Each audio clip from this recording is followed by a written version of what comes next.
Hello learners, welcome to NIOS Live. In this course, we will learn about various art forms of India. Today, we are going to look into the history and appreciation of art from 12th century to 18th century AD. This is our third lesson of painting course. We will learn about art forms focusing on the 12th-13th century to 18th century AD. After the decline of powerful ruling dynasties in different parts of India, there were hardly any patrons to support the large-scale projects of art during 12th to 12th century. Except for a few temple constructions in Rajasthan, Bengal and Odisha, during this period, artistic patronage shifted primarily towards the building of forts and maqbaras, which are also called as mausoleums, by Muslim rulers, who generally did not encourage large-scale sculptural art. However, this period significantly enriched Indian art with a treasure. The main centers of manuscript illustrations were Bengal, Gujarat and Bihar. In Bengal and Bihar, manuscripts were produced under the patronage of Pala dynasty, resulting in the distinctive Pala style, which is characterized by graceful line work, naturalism and Buddhist devotional themes. On the other hand, Jain religious manuscripts were written and illustrated in Gujarati, often on the palm leaves, with the scripts executed in elegant calligraphic styles which left the space for vibrant illustrations. Coming to the temple architecture, it was also developed in certain regions during this time. Notable examples include the marble temple complex of Dilwara at Mount Abu and the terracotta temples of Bengal and Odisha, both remarkable for their intricacy and the artistic beauty. From the 16th to 19th century onwards, two major painting traditions flourished. One, Rajput and other Mughal painting. Rajput painting drew inspiration from the folk traditions and classical Ajanta murals, while Mughal painting emerged as a synthesis of Persian and Indian elements. After the 18th century, Indian art witnessed a gradual decline due to political instability and the advent of colonial rule. Looking into the main objectives of this lesson, after studying this lesson, you will be able to describe the art scenario of India during the 12th to 18th century, and you will be able to explain the various reasons and discuss the developments of the manuscript illustrations and tradition, and you will also be able to describe the Rajput school of painting and the significance of terracotta and terracotta temples. Firstly, let's look into one of the important example from this period coming from the Rajput school, that is Guler school, named as Shringar. This particular painting is in the Guler school of style, and the painting titled as Shringar, which is executed in Guler school of style in the 18th century, which is a very important example of Pahari miniatures. Guler was a small state near the Kangra valley and one of the most important centers of the Pahari school of paintings. This style flourished between 1450 and 1780 under different rulers of the kingdom. Guler miniatures went through different stages of development, beginning with folk influences and gradually incorporating the Mughal stylistic features. Here the Guler style reached its maturity in 18th century, and according to many scholars, the Pahari school itself originated in Guler before influencing neighboring schools like Kangra. Guler paintings are characterized by a genuine romanticism and centered on the myth of Krishna and Radha, a theme that continues to serve as a symbol of divine love. Themes from Ramayana and Mahabharata were also depicted, along with royal portraits and court scenes. The Shringar painting depicts a bride being adorned for her wedding. A maid is seen preparing sandal paste in the foreground, while another ties an anklet on the bride's foot. One attendant holds a mirror and another makes a garland. Yet another combs bride's hair under the supervision of an elderly woman. The artist's mastery lies in infusing the essence of shyness and elegance in the bride's posture. The delicate faces, graceful attitudes, and soft harmony of the colors, which are characteristics of the Guler style. Now let's look into the another example, which is from Jain miniature. This one is titled as Kalpasutra, which is made in tempera medium, coming from the 15th century era, which is from Belur, Karnataka. In first instance, you can notice the very bright colors from this particular painting. Jain miniature painting was developed across India from 7th century CE, reaching their maturity between 10th to 15th century. Important texts such as Kalpasutra and Kalkacharya Katha were richly illustrated with the images of Tirthankaras like Prashavanatha, Neminatha and Rishabhanatha. The most important centers of Jain manuscript paintings were Punjab, Bengal, Odisha, Gujarat and Rajasthan. These manuscripts were mainly produced on the palm leaves with pigments derived from the natural materials. Red, yellow were the predominant one, along with gold and silver. The human figures in Jain miniatures displayed distinctive features.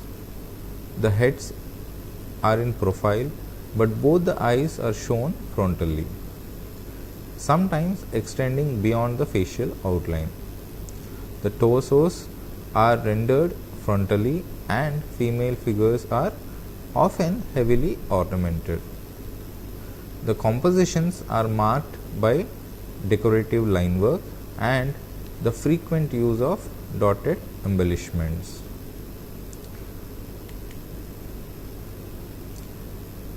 Let's look into one another notable examples in the 15th century.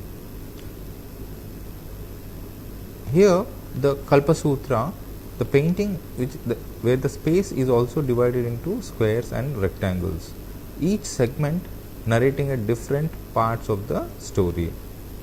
Figures of men, women and animals are set against a red background with outlines highlighted in yellow. Colors like ultramarine and gold, which are derived from gemstones, enrich the work. The flatness of forms, stereotyped expressions, and lack of perspective reveals folk influences, but the detailed depictions of textiles and architecture demonstrates the painter's keen observation. Learners, let's take a small break and get back to our examples.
जीवन ये प्रकाशित करने, राहों को आलोकित करने, हम अपना दीपक स्वयं बने, हम अपना रास्ता स्वयं चुने, अपना दीपक स्वयं बने, हम अपना रास्ता स्वयं चुने। जीवन ये प्रकाशित करने, राहों को आलोकित करने।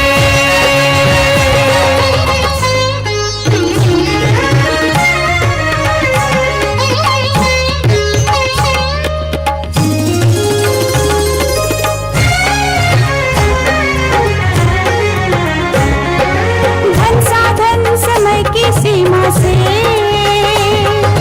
विद्यालय जो मुक्त हो,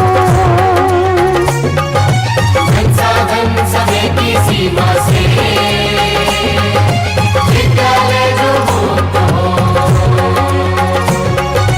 कभी पढ़े हम कहीं पढ़े, वे विषय की लोट से युक्त हो। कभी पढ़े हम कहीं पढ़े, वे विषय की लोच से युक्त हो। मित्रों हम उठे और जागे, मंजिल आने की ध्वनि सुने, हम अपना दीपक स्वयं बने, हम अपना रास्ता स्वयं चुने।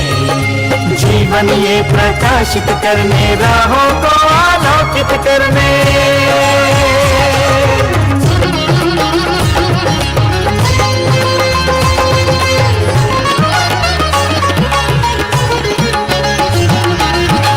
राष्ट्रीय मुक्त विद्यालय का द्वार खुला सबकी खातिर। शिक्षा परीक्षा का अवसर एक बार ही क्यों मिलता फिर।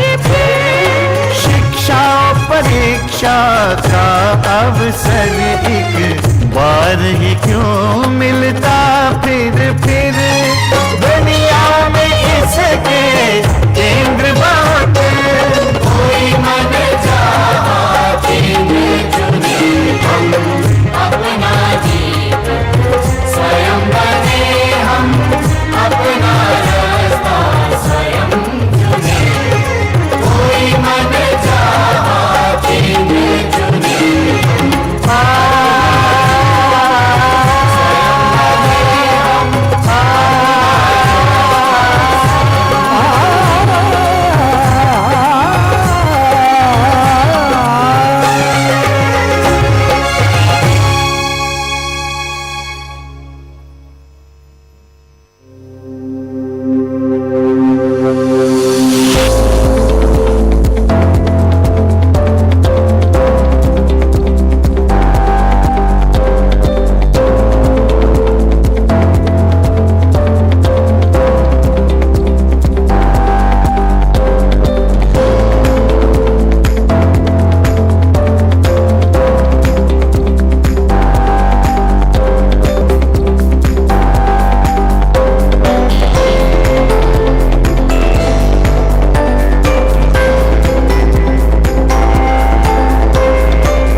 Welcome back, learners. We were discussing about the Goulet's style of painting and which had reached its maturity in 18th century, and according to many scholars the Pahari school itself originated in Goulet school, etc., which we were discussing. And also we looked into the painting Shringar, which depicts a bride adorning for her wedding. Now let's look into one another painting called Kalpasutra, which is a Jain miniature. Jain miniature paintings were developed across India from 7th century CE, reaching their maturity between 10th to 15th century. And the most important part of this particular Jain miniatures are from Kalpasutra and Kalkacharya Katha, which were richly illustrated, and images of Tirthankaras like Prashavanatha, Neminatha and Rishabhnatha were mostly illustrated. The most important centers of Jain manuscript paintings were Punjab, Bengal, Odisha, Gujarat and Rajasthan. These manuscripts were mainly produced on palm leaves with pigments derived from natural materials, red and yellow, which were predominant, and along with this were gold and silver. The human figures in Jain miniatures, which displayed very distinctive features. The heads are in profile and the eyes are shown frontally, sometimes extending beyond the facial outline. The torsos, which are rendered frontally, and the female figures are often heavily ornamented. The compositions are marked by decorative line work and frequent use of dotted embellishments. The notable example is the 15th century illustration from Kalpasutra. The painting space is divided into squares and rectangles, each segment narrating a different part of the story. Figures of men, women and animals are set against a red background with outlines highlighted in yellow. Colors like ultramarine and gold derived from gemstones enriched the work. The flatness of forms and stereotyped expressions and lack of perspective reveals folk influences. Both the detailed depiction of textiles and architecture demonstrates the painter's keen observation. Now let's look into one another example, that is Ras Leela, which is from Bengal Bishnupur temples. Bishnupur, a small town in Bankura district of West Bengal, was once the capital of Alak kings and became a prominent center of terracotta temple art. The temples, dating from the 17th century onwards, were dedicated mainly to Shiva and Vishnu and were decorated with terracotta tiles depicting religious and cultural themes.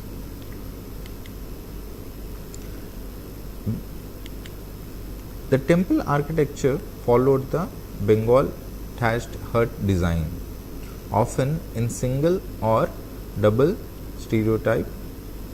storied forms, with richly decorated walls. The terracotta panels of Bishnupur illustrate episodes from Hindu mythology, particularly scenes of Radha and Krishna, Rama and Sita and Durga, which also includes social life, animals and birds are also common themes, showing the artist's engagement with both sacred and secular life. One notable panel depicts the Ras Leela, and it is the celebration of divine love of Radha and Krishna surrounded by gopis. This composition is arranged in 3 concentric circles with a square, with the central circle showing Radha, Krishna and a gopi, while the outer rings depict rows of dancing figures. The corners of the square include additional motifs of humans, animals and birds, adding vibrancy to the scene. The lack of royal patronage after the 12th century CE affected the large scale art projects, but did not diminish the creativity of Indian artists. This period saw significant transformation in artistic styles. Paintings became smaller, as evident in illustrated manuscripts of Jain, Buddhist and Hindu traditions. Rajput and Mughal paintings are flourished in the smaller formats, yet maintained high aesthetic and technical standards. In eastern India, particularly Bengal, terracotta reliefs works became highly popular, adorning temple walls with narrative and decorative panels. With this information, we end it here now. Thank you.